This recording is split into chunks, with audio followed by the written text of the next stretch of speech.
Hello students. तो मैं दीपक रावत आपका फिर से the global academy YouTube channel पर स्वागत करता हूं।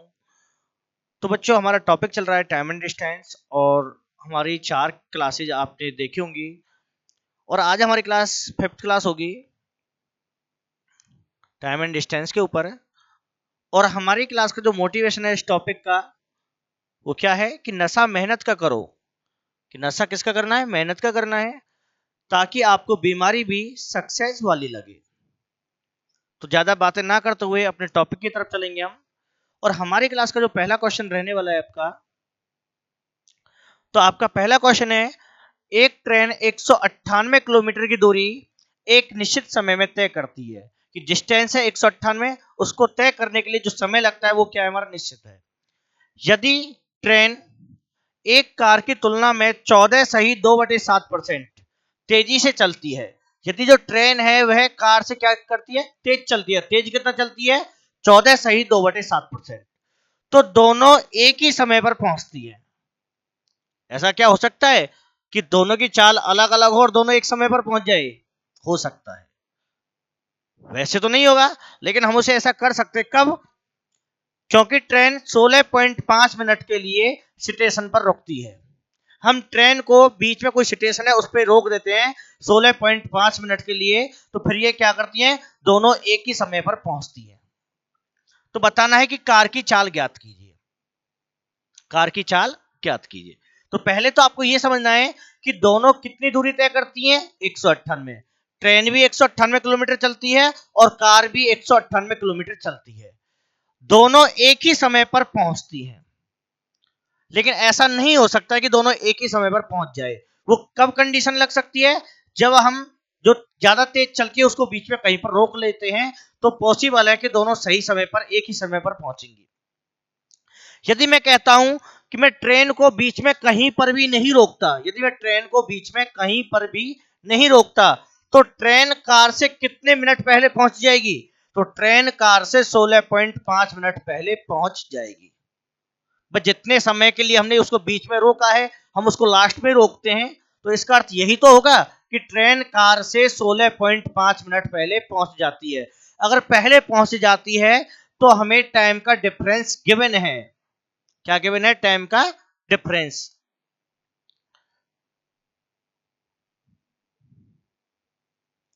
तो स्पीड की कंडीशन है 14 सही 2/7%। और 14 सही 2/7% को सिंप्लीफाई करते हैं। 14 सत्ते 98 और 200, ये आएगा 100/7। परसेंटेज को हटाएंगे तो डिवाइड में 100 भी आएगा और कैंसिल आउट करने पर कितना हो जाएगा? 1/7। तो 14 सही 2/7% कितना होता है? 1/7 बनता है। कितना बनता है? 1/7। ये आपको डायरेक्टली याद होना चाहिए। हम आपको सिंप्लीफाई करा रहे हैं जिन बच्चों पे नहीं आता उनके अकॉर्डिंग, लेकिन जिन पे आता है और वो डायरेक्ट लिखेंगे 14 सही 2/7% कितना होता है? 1/7 होता है।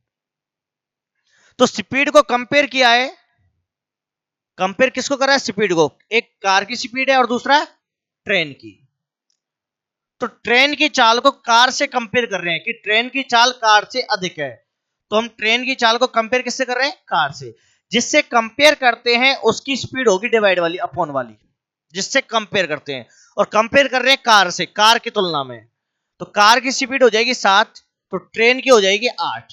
क्योंकि अधिक है तो ऊपर वाले नंबर को प्लस कर देना है। ट्रेन की स्पीड ज्यादा है तो ऊपर वाली संख्या को नीचे वाली में प्लस कर देंगे। तो 7 और 1 कितना हो जाएगा? 8 हो जाएगा। अब मैं टाइम की बात करूंगा। तो टाइम का रेशो क्या बनने वाला है? यहां से 8 और 7 बन जाएगा।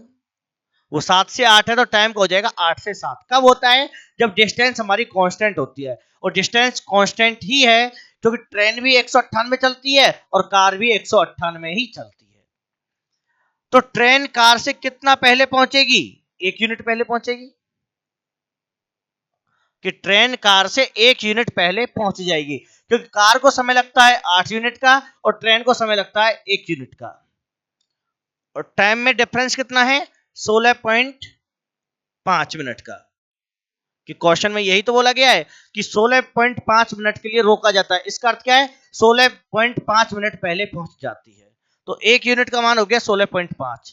हमें कार की स्पीड निकालनी है। यदि कार की स्पीड निकालनी है तो कार का टाइम चाहिए। किसका टाइम चाहिए? कार का। और कार का टाइम कितना है? 8 यूनिट। कार का जो टाइम है वो है 8 यूनिट। तो 8 यूनिट की वैल्यू क्या हो जाएगी? 16.5 गुना के 8। 8 से गुना करते हैं, 8 पंजा 40, पॉइंट 8 छिंग 48 और 4 52 और 8 5 13। पॉइंट की जीरो को हटा देंगे तो 132 मिनट कि कार को कितना समय लगता है? 132 मिनट का समय लगता है। लेकिन स्पीड पूछी है, और स्पीड का जो फॉर्मूला होता है डिस्टेंस अपॉन टाइम होता है। स्पीड का क्या होता है? डिस्टेंस अपॉन टाइम होता है। अब डिस्टेंस दे रखी है 198 किलोमीटर, और किलोमीटर जो है हमारी बड़ी इकाई है। कैसी इकाई है? बड़ी इकाई यूनिट। तो टाइम की भी बड़ी यूनिट चाहिए, तो इसको चेंज कर देंगे आवर में। तो आवर में जैसे ही चेंज करोगे तो डिवाइड में कितना लग जाएगा? 60। मिनट को आवर में चेंज करने के लिए 60 से डिवाइड करते हैं। तो डिस्टेंस 198 डिवाइड में टाइम 132। तीसरी संख्या ऊपर पहुंच जाएगी मल्टीपल में, तो 6 से 10, 6 से 22, और 22 से डिवाइड कर देंगे 9, और 9 गुना के 10 हो जाएगा 90 किलोमीटर पर आवर। तो जो हमारी कार की क्या होगी? स्पीड होगी। ठीक है ना? तो कार की स्पीड कितनी आई है? 90 किलोमीटर आई है, और ए ऑप्शन क्या है इसका? सही होगा। क्लियर है? तो आपको ध्यान देना है, यदि हम ट्रेन को बीच में रोक रहे हैं तो उसका अर्थ यही निकल के आता है कि वह दूसरे से इतने मिनट पहले पहुंच जाएगी, अगर उसको हम उतने टाइम के लिए बीच में नहीं रोकते हैं। कोई डाउट नहीं होगा? यदि इसमें ट्रेन की स्पीड पूछता है तो हमें यहाँ पे ट्रेन का टाइम निकालना पड़ता। अगर ट्रेन की स्पीड चाहिए तो ट्रेन का टाइम चाहिए, फिर हम 7 यूनिट को फाइंड आउट करेंगे। लेकिन पूछा क्या है? कार की स्पीड, और कार की स्पीड चाहिए तो कार का टाइम चाहिए, क्योंकि स्पीड का फॉर्मूला है डिस्टेंस अपॉन में टाइम। डिस्टेंस तो क्वेश्चन में गिवन है 198, केवल क्या नहीं था? टाइम नहीं था। टाइम हमने फाइंड कर लिया 132 मिनट, और स्पीड के लिए डिस्टेंस को डिवाइड कर दिया किससे? टाइम से। आपका अगला क्वेश्चन सेकंड। आपका अगला क्वेश्चन है, एक व्यक्ति एक निश्चित दूरी 8 घंटे में तय करता है। कितने घंटे में तय करता है? 8 घंटे में। यदि वह अपनी चाल को यदि वह अपनी चाल को 36.66% किलोमीटर कर देता है। यदि वह अपनी चाल को 36.66% कम कर देता है। क्या कर देता है बेटे? कम। तो रिड्यूस की बात हो रही है यहां पे। तब समान समय इट मीन 8 घंटे में वह 132 किलोमीटर कम दूरी तय करता है। जब वह अपनी स्पीड को क्या कर देता है? कम कर देता है। तो उतने ही समय में, कितने समय में? जो पहले वाला था, उतने ही समय में 132 किलोमीटर कम चलता है। इसका अर्थ हो गया डिस्टेंस कम होगी, डिस्टेंस अलग अलग होगी। तब वह व्यक्ति की वास्तविक चाल ज्ञात कीजिए। उस व्यक्ति की इनिशियल स्पीड फाइंड करनी है कि शुरुआत में उसकी स्पीड क्या थी, 48, 45, 42 या फिर 40। तो बेटे इस क्वेश्चन में कांस्टेंट क्या है? टाइम। पहले भी 8 घंटे चलता है, अब भी 8 घंटे चलता है, तो इसमें टाइम कांस्टेंट है। यदि टाइम कांस्टेंट रहता है तो स्पीड और डिस्टेंस डायरेक्टली प्रोपोर्शनल होते हैं। ध्यान रखना इस बात को। यदि टाइम कांस्टेंट होता है तो स्पीड और डिस्टेंस डायरेक्टली प्रोपोर्शनल होते हैं। तो 36.66% कम करता है। तो बेटे पहले मैं आपको उसको बताऊंगा कि सिंप्लीफाई कैसे करते हैं 36.66% को। तो 36 पॉइंट, जो पॉइंट से पहले वाला नंबर होता है वो सही में होता है, मिक्स्ड फ्रैक्शन का पार्ट होता है। 36 सही, पॉइंट 66 को ऊपर लिखेंगे, और डिवाइड में आएगा बेटा हमारा 99, 99 आएगा।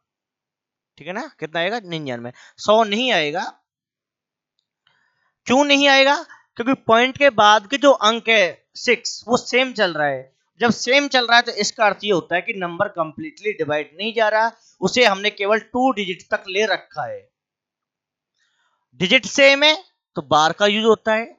नंबर को कंप्लीट करने के लिए यदि डिजिट हमारा सेम चलता है तो हमें क्या करते हैं? बार का यूज करते हैं। जब बार का यूज करते हैं तो बार को हटाने के लिए डिवाइड में 9 का प्रयोग होता है। क्लियर है? 36.66 चल रहा है, इसका अर्थ एक्चुअली ये 36.66 66 66 ऐसे चल रहा है, 66 चल रहा है। ठीक है ना। ये चल रहा है, कंप्लीट नहीं हो रहा, तो इसको कंप्लीट करने के लिए सही तरीके से लिखा जाएगा 36.6 के ऊपर बार परसेंटेज, ऐसे लिखा जाएगा। क्योंकि जब कोई डिजिट बार बार चलता है तो उसे समाप्त करने के लिए बार का यूज करते हैं, और उस बार को हटाने के लिए डिवाइड में 9 का यूज होता है। क्लियर होगा। आप यहां पर एक 6 ले सकते हो, डबल भी ले सकते हो। सिंगल 6 है तो सिंगल 9 आएगा, डबल 6 है तो डबल 9 आएगा। तो 33 से डिवाइड 2 3, 36 दिया 108 और 2 110 बटे में 3। परसेंट को हटाएंगे, नीचे 100 भी लगेगा, 2 जीरो, तो ये हो जाएगा 11 बटे में 30। तो 36.66% आ गया हमारा 11 बटे 30। ठीक है, ये आपको इस तरीके से सॉल्व करना है। जिस पे नहीं आता है और जिन पे आता है वो तो अच्छी बात है, जो डायरेक्टली इसको बना लेते हैं। तो 36.66% हो गया, 11 बटे में 30 हो गया। स्पीड की बात कर रहा है तो इसकी इनिशियल स्पीड कितनी होगी, 30 होगी। वास्तविक चाल क्या रहेगी, 30 होगी। अब बेटे ये रिड्यूस कर रहा है, कम कर रहा है, कम करेगा तो माइनस होगा, और 30 में से 11 को माइनस करेंगे तो 19 आएगी। यदि इसकी शुरुआती चाल 30 है तो इसकी वर्तमान स्पीड क्या रहेगी, 19 रहेगी, क्योंकि कम किया है। कम का अर्थ क्या होता है, माइनस करना होता है। तो बेटे डिस्टेंस का रेशो बनाएंगे, तो डिस्टेंस का रेशो क्या आएगा, सेम रहेगा 30 से 19। यदि टाइम कांस्टेंट रहता है, सेम रहता है, तो स्पीड और डिस्टेंस डायरेक्टली प्रोपोर्शनल होते हैं। इट मींस जो स्पीड का रेशो है वही रेशो डिस्टेंस का होगा। ठीक है, तो ये पहली डिस्टेंस की अपेक्षा 11 यूनिट कम चलता है। पहले 30 यूनिट का चलता है, अब चलता है 19 यूनिट, तो पहले की अपेक्षा 11 यूनिट कम चलता है। और क्वेश्चन ने बताया है कि वह 132 किलोमीटर कम चलता है। कम चलने का अर्थ होता है डिफरेंस। डिफरेंस किसका है, दूरी का, डिस्टेंस का है। तो डिस्टेंस बनता है 11 यूनिट, तो एक यूनिट की वैल्यू क्या हो जाएगी, यहां पे 132 को 11 से भाग कर देंगे, 12 किलोमीटर आ जाएगा। तो हम एक्चुअल डिस्टेंस निकालेंगे। क्या निकालेंगे, एक्चुअल डिस्टेंस, और एक्चुअल क्या रहेगी उसकी, 30। तो 30 यूनिट की वैल्यू हो जाएगी 30 गुना के 12, जो कितना आ जाएगा, 360 किलोमीटर। तो 360 किलोमीटर उसकी एक्चुअल डिस्टेंस होगी। अब हमें स्पीड को फाइंड करना है। स्पीड निकालने के लिए क्या होगा, डिस्टेंस 360 अपॉन में टाइम, टाइम क्वेश्चन में रखा 8 घंटे, और 8 से डिवाइड करेंगे, 8 चौक 32 और 2 पन्ना 40, तो 45 किलोमीटर पर आवर उसकी क्या हो जाएगी, स्पीड हो जाएगी। ठीक है ना, तो 45 किलोमीटर पर आवर उसकी क्या हो जाएगी, स्पीड हो जाएगी। अगेन फिर से आपको ध्यान देना है, यदि टाइम कांस्टेंट है तो डिस्टेंस और स्पीड का जो रेशो होगा वो क्या रहेगा, डायरेक्टली रहेगा। जो रेशो स्पीड का है वही रेशो किसका होगा, डिस्टेंस का होगा। क्लियर। तो इसका आंसर कितना हो गया, 45 किलोमीटर पर आवर, और हमारा ऑप्शन जो है बी ऑप्शन क्या रहेगा, यहाँ पे सही होगा। ठीक है, आइए अगला क्वेश्चन और देखते हैं। बेटे जिस पे क्वेश्चन समझ में आता है तो वो क्वेश्चन को करने की कोशिश किया करें, वीडियो को रोक के। आपका अगला क्वेश्चन है, बी की गति ए की तुलना में 22.5% अधिक है। बी की जो स्पीड है वो ए की स्पीड में कितनी अधिक है, 22.5% अधिक है। यदि ए बी से 88 किलोमीटर कम चलता है तो ए और बी दोनों द्वारा तय की गई कुल दूरी ज्ञात करें। कि बी की चाल ए की चाल से 22.5% अधिक है। तो बेटे इस क्वेश्चन में थोड़ी करेक्शन होगी है हिंदी लैंग्वेज में। इंग्लिश लैंग्वेज पढ़ोगे, the speed of b is 22.5% more than a. जो बी की स्पीड है 22.5% अधिक है ए से। They walk 21 hour and 25 hour. ये लाइन मिसप्रिंट होगी हिंदी में, ध्यान रखना कि वे 21 घंटे और 25 घंटे चलते हैं। ए चलता है 21 घंटे और बी चलता है 25 घंटे। If A will move 88 kilometre less than B. यदि ए बी से 88 किलोमीटर कम चलता है, find the total distance covered by both A and B. तो आपको टोटल डिस्टेंस बतानी होगी जो ए और बी के द्वारा कवर की गई है। तो सबसे पहले हम बात करेंगे स्पीड की कि 22.5% कितना होगा। तो 22.5% बेटे फिर से सिंप्लीफाई करते हैं तो 22 सही 5/10। पिछले क्वेश्चन में हमने डिवाइड में 9 को लिया था, अब की बार 10 ले रहे हैं।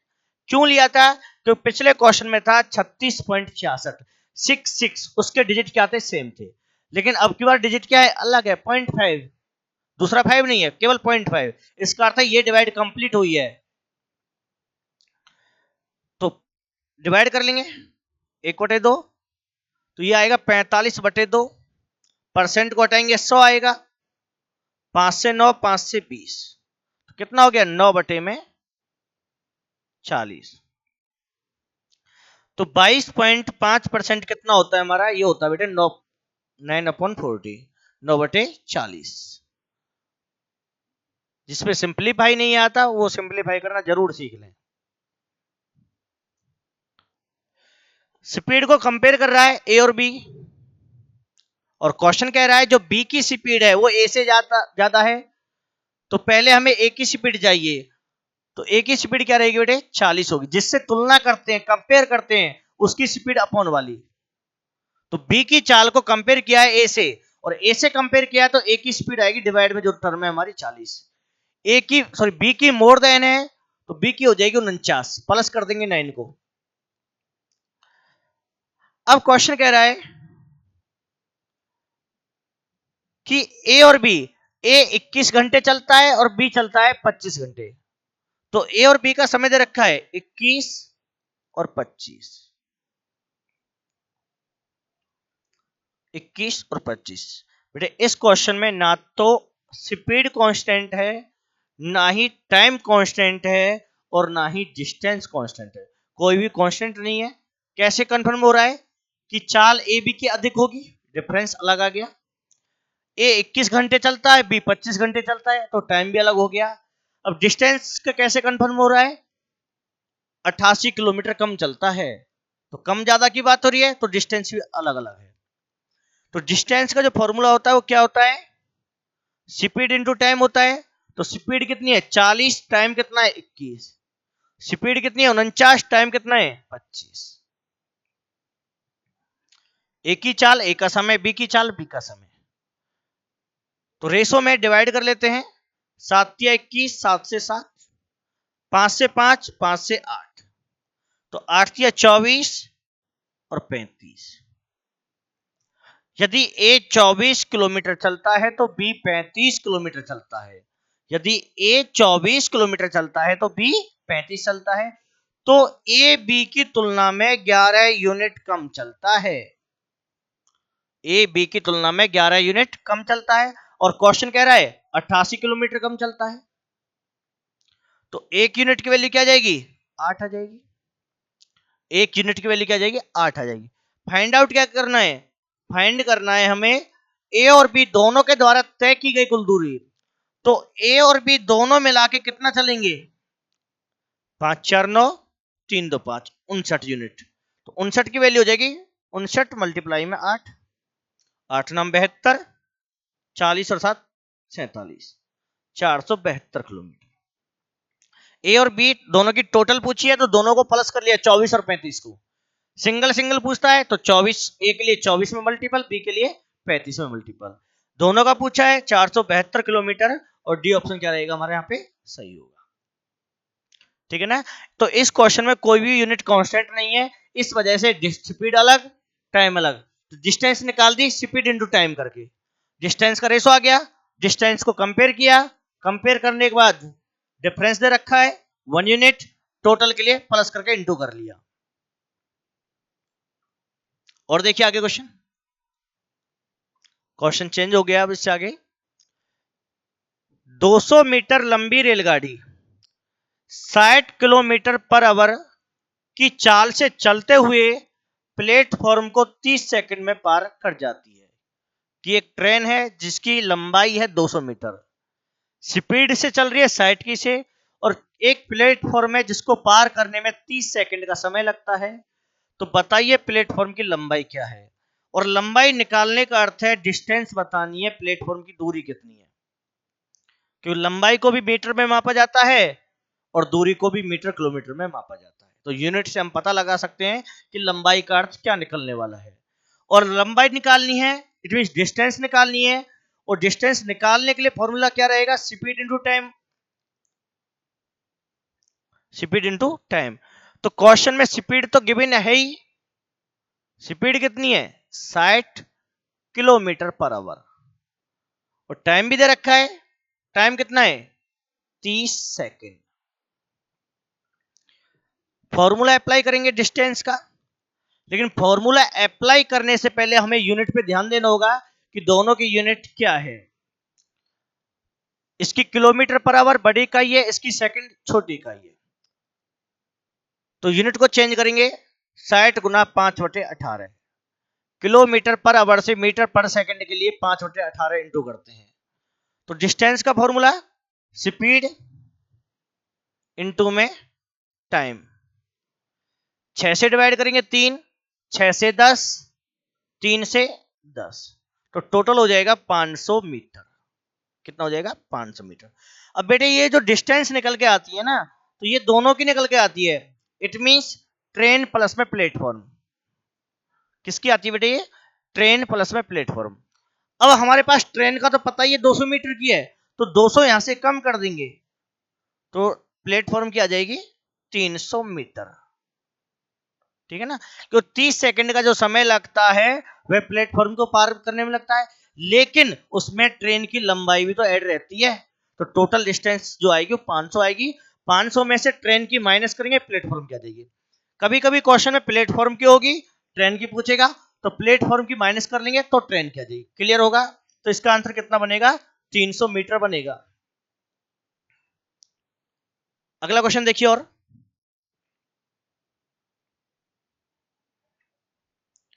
आपका अगला क्वेश्चन है, एक रेल 300 मीटर लंबे प्लेटफॉर्म तथा उस पर खड़े व्यक्ति को क्रम से 25 सेकंड और 10 सेकंड में पार कर लेती है। क्वेश्चन कह रहा है, यदि ट्रेन 300 मीटर लंबे प्लेटफॉर्म को पार करती है तो 25 सेकंड लगते हैं, यदि उस पर खड़े व्यक्ति को पार करती है तो 10 सेकंड लगते हैं। जब ट्रेन प्लेटफॉर्म को पार करती है तो समय लगेगा 25 सेकंड का, लेकिन व्यक्ति को पार करेगी तो समय लगेगा 10 सेकंड का। ऐसा क्यों लग रहा है?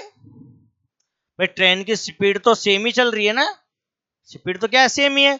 तो फिर ऐसा क्यों हो रहा है कि दोनों को पार करने के लिए अलग अलग समय का प्रयोग हो रहा है? तो इसका रीजन केवल एक ही हो सकता है कि उनकी लंबाइयां क्या है? अलग अलग है। क्योंकि प्लेटफॉर्म बहुत बड़ा होता है, व्यक्ति ना के बराबर होता है, व्यक्ति की लंबाई को नहीं माना जाता। ठीक है ना? व्यक्ति हो गया, खंबा हो गया, उसकी लंबाई नहीं मानी जाती। तो अगेन फिर से, यदि हम लंबाई को इंक्रीज करते हैं, बढ़ाते हैं, तो समय भी बढ़ता है। तो इसी प्रकार से कि यदि ट्रेन किसी प्लेटफॉर्म को पार करती है और जिसकी लंबाई है 300 मीटर, कितने मीटर? 300 मीटर, तो समय लगता है 25 सेकंड का। कितने का? 25 का। यदि ट्रेन किसी व्यक्ति को पार करती है तो समय लगता है 10 सेकंड का। क्लियर सी बात है? तो पहली कंडीशन की डिस्टेंस ज्यादा है, दूसरी कंडीशन की डिस्टेंस कम है। कैसे कंफर्म हो रहा है? यहां पर ट्रेन के साथ कौन है? प्लेटफॉर्म, जिसकी लंबाई 300 है, और यहां पर ट्रेन के साथ है व्यक्ति। व्यक्ति को लिखने की कोई जरूरत नहीं है, क्योंकि उसकी ना कोई लंबाई होती नहीं है। तो पहली और दूसरी दोनों में डिस्टेंस में डिफरेंस कितने का है? तो दोनों की डिस्टेंस में जो डिफरेंस है वो 300 मीटर का है। कितने मीटर का है? 300 मीटर का। यदि डिस्टेंस में डिफरेंस आएगा तो टाइम में भी डिफरेंस आएगा, 15 सेकंड का। तो हम कह सकते हैं, यदि हम 300 मीटर की दूरी बढ़ाते हैं तो समय 15 सेकंड बढ़ जाती है। तो मीटर में क्या होती है? डिस्टेंस। सेकंड में क्या होता है? टाइम। तो स्पीड का फॉर्मूला क्या क्या आएगा? कि डिस्टेंस अपॉन में स्पीड, सॉरी टाइम, कितना हो जाएगा? 20 मीटर पर सेकंड। तो ट्रेन की जो स्पीड है वो कितनी है? 20 मीटर पर सेकंड है। तो स्पीड का formula distance divide by time हो गया। अब क्वेश्चन कह रहा है, रेलगाड़ी 200 मीटर लंबे प्लेटफॉर्म को पार करने में कितना समय लगेगी? यदि वह ट्रेन 200 मीटर लंबे प्लेटफॉर्म को पार करती है तो कितना समय लगने वाला है? तो लंबाई कितनी आएगी? 200 मीटर तो प्लेटफॉर्म हो गया, लेकिन हमें यह भी तो कंफर्म करना है कि ट्रेन कितनी लंबी है। ट्रेन की लेंथ चाहिए, ट्रेन की क्या चाहिए? लेंथ। और लेंथ का अर्थ है डिस्टेंस चाहिए, और डिस्टेंस का फॉर्मूला क्या है? Speed into time. स्पीड कितनी है? 20, और टाइम कितना लगता है? 10 सेकंड। कितना हो जाएगा? 200 मीटर। तो 200 मीटर ट्रेन की लंबाई है। कितनी लंबाई है? 200 मीटर। हाँ, ये हो सकता है कि सर आपने 10 सेकंड लिया है, 25 को क्यों नहीं लिया? बेटे 25 इस वजह से नहीं लिया क्योंकि इसके साथ हमें प्लेटफॉर्म दे रखा है, तो प्लेटफॉर्म माइनस करना पड़ता। यदि मैं ऊपर वाला टाइम लेता हूं 25 गुना के 20 करता हूं, तो 25 गुना के 20 कितना आता? 500 मीटर आता। अब 500 में से 300 घटाना पड़ता प्लेटफॉर्म को, तो भी 200 ही आता है। तो हम उसको लेंगे जिसमें केवल ट्रेन ही ट्रेन है, तो डायरेक्ट ट्रेन की लेंथ आ जाएगी। अब टोटल लेंथ कितनी हो जाएगी? 200 मीटर की ट्रेन होगी और 200 का प्लेटफॉर्म हो गया, तो टोटल डिस्टेंस हो जाएगी 400 मीटर। कितनी हो जाएगी? 400 मीटर। अब टाइम निकालना है कि कितना समय लगेगा। टाइम का फॉर्मूला डिस्टेंस डिवाइड में स्पीड, जो 20 है, और 20 से डिवाइड करेंगे तो कितना आएगा? 20 सेकंड। क्योंकि टाइम निकालने का फॉर्मूला डिस्टेंस अपॉन में स्पीड। टोटल डिस्टेंस हो जाएगी 400, क्योंकि 200 मीटर की ट्रेन है और 200 मीटर का प्लेटफॉर्म है, और स्पीड हमें पता ही है 20 मीटर है, तो भाग करने पर कितना आ गया? 20 सेकंड। तो इसका सी ऑप्शन क्या रहेगा? सही होगा। उम्मीद है समझ में आया होगा। अगला क्वेश्चन देखिए। और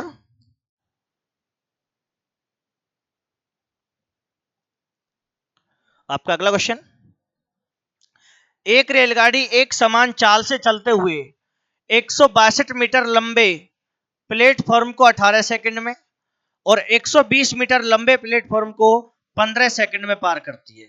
अगेन फिर से, ट्रेन है, एक ही स्पीड से चल रही है, एक ही स्पीड से चल रही है, लेकिन फिर भी टाइम यहां पर 18 सेकंड लग रही है और यहां पर 15। इसका केवल एक ही रीजन है, वो क्या है? डिस्टेंस अलग अलग है। जहां पर डिस्टेंस ज्यादा होगी वहां का समय ज्यादा होगा, जहां पर डिस्टेंस कम होगी वहां का समय कम होगा। तो अगेन फिर से देखते हैं क्या बनने वाला है आंसर, कि ट्रेन पार करती है पहले प्लेटफॉर्म को जिसकी लंबाई है 162।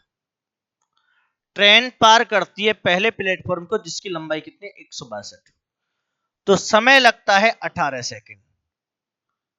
ये मैंने पिछली क्लास में आपको बताया है कि डिस्टेंस ट्रेन और प्लेटफॉर्म दोनों की प्लस होती है, लेकिन जब ट्रेन पार करती है दूसरे प्लेटफॉर्म को और जिसकी लंबाई है 120 मीटर, तो समय लगता है 15 सेकंड का। तो मैं कंपेयर करूंगा डिस्टेंसों को, दोनों की डिस्टेंस को, कि दोनों की डिस्टेंस में कितने का डिफरेंस है, तो जवाब आएगा 40 मीटर का। क्योंकि ट्रेन की लंबाई तो दोनों जगह सेम रहने वाली है, लेकिन प्लेटफॉर्म में डिफरेंस कितने का है? 40 मीटर का, और यहां पर डिफरेंस हो गया 3 सेकंड का। तो मीटर में डिस्टेंस रहेगी, सेकंड में क्या होगा? टाइम होगा। स्पीड का फॉर्मूला क्या होगा? डिस्टेंस अपॉन में टाइम। डिस्टेंस 40, टाइम 3, तो कितना जाएगा ये? 40/3। यूनिट क्या होगी? मीटर पर सेकंड। यूनिट क्या होगी? मीटर पर सेकंड। लेकिन ऑप्शन किसमें? Kilometre per hour. तो किलोमीटर में चेंज करने के लिए इनटू में क्या आएगा? 18/5 आएगा। 3 से 6, 5 से 8, तो 8 गुना 6 48 किलोमीटर पर आवर।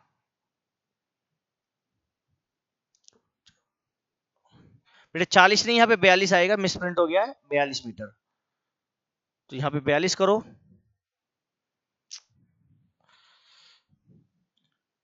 तो 3 से डिवाइड कर देंगे 14, इनटू में कितना आएगा? 18/5 आएगा। तो 14 गुना 18 करते हैं, 72/7, 18/7 25, तो 5 से भाग करने पाएगा ये 50.4 किलोमीटर पर आवर। ठीक है ना, मिसप्रिंट हो गया था, 40 नहीं 42 आएगा बेटे। तो 42/3, 3 से भाग करेंगे 14 मीटर पर सेकंड आएगा, और मीटर पर सेकंड को किलोमीटर पर आवर चेंज करने के लिए इनटू में आएगा 18/5, जो आएगा 252/5। 5 से भाग करेंगे तो 50.4 आ जाएगा किलोमीटर पर आवर। तो यहां पर ऑप्शन क्या रहेगा हमारा? सी ऑप्शन होगा। और देखिए आगे क्वेश्चन,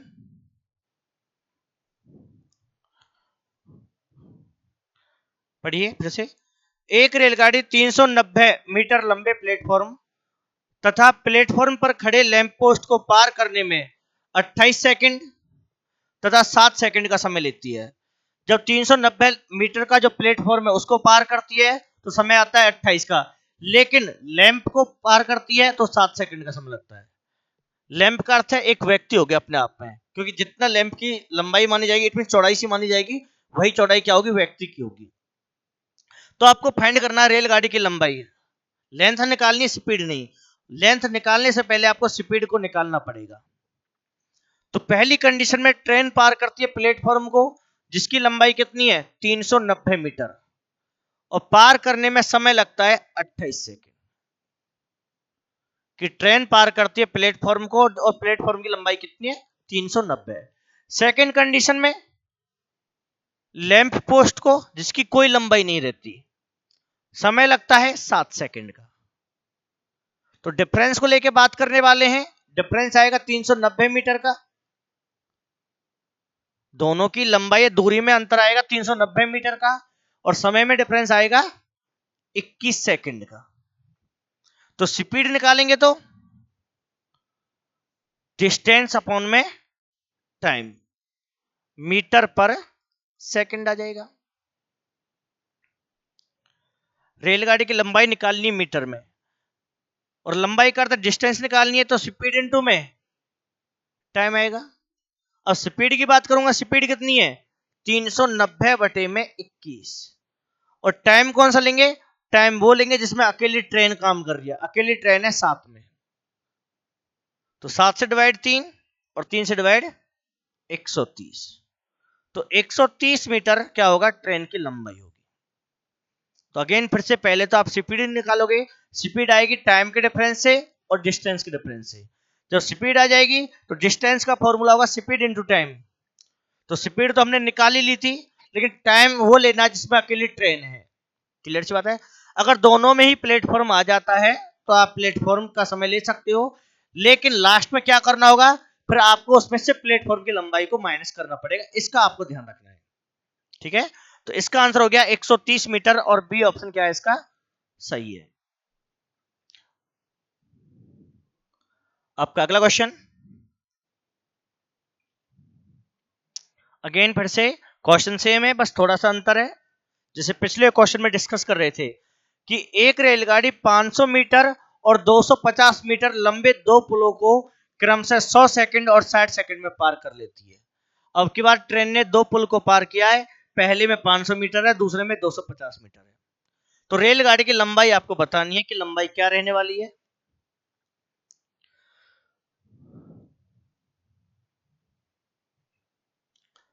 तो ट्रेन क्रॉस करती है पहले पुल को जिसकी लंबाई 500 मीटर, समय लगता है 100 सेकंड का। ठीक है ना, ये पहले पुल के लिए। दूसरे पुल जिसकी लंबाई 250 मीटर है, समय लगता है 60 सेकंड का। तो दोनों की लंबाइयों में अंतर कितने का हो गया, 250 का हो गया ना, क्योंकि यहां पर 500 मीटर है, यहां पर 250 मीटर है, और समय में अंतर कितना है, 40 सेकंड।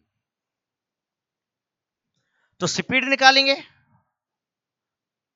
डिस्टेंस अपॉन में टाइम, तो ये आ गया 25/4 मीटर पर सेकंड। ठीक है ना, स्पीड का फॉर्मूला क्या होगा, डिस्टेंस अपॉन में टाइम। अब ट्रेन की लंबाई पूछी है, इट मींस डिस्टेंस, तो स्पीड इंटू टाइम करेंगे। स्पीड कितनी, 25/4 इंटू में टाइम। अब देखो दोनों में ही लेंथ है 500 250, तो अब आप कोई सा भी समय ले सकते हो जो आपको पसंद हो। तो हमने यहां पे ले लिया 60 को, 4 से डिवाइड 15, 15 और 25 की गुना करते हैं, 15 पंजे 75, 7 आएगा, 30 और 7 37, तो 375 मीटर आएगा। लेकिन जब आपने 60 सेकंड का समय लिया है तो इसके साथ पुल की भी तो लंबाई है 250। ठीक है ना, जब आपने 60 सेकंड समय लिया है तो इसके साथ पुल की भी लंबाई दे रखी है 250। तो 375 में से माइनस कर देंगे 250 को, कितना बचेगा? 125 मीटर। ये केवल ट्रेन की लंबाई आएगी, लेंथ ऑफ ट्रेन। तो 125 मीटर, ए ऑप्शन क्या रहेगा यहाँ पे? सही होगा। ठीक है ना। अगेन फिर से आपको ध्यान देना है, यदि आपने वो टाइम लिया है जिसमें ट्रेन के साथ लेंथ दे रखी है प्लेटफॉर्म या पुल की, तो आपको वो माइनस करनी होगी लास्ट में जाके, वरना आपका आंसर गलत रहेगा। 375 मीटर, क्योंकि वो दोनों का मिलके आता है, प्लस होके आता है।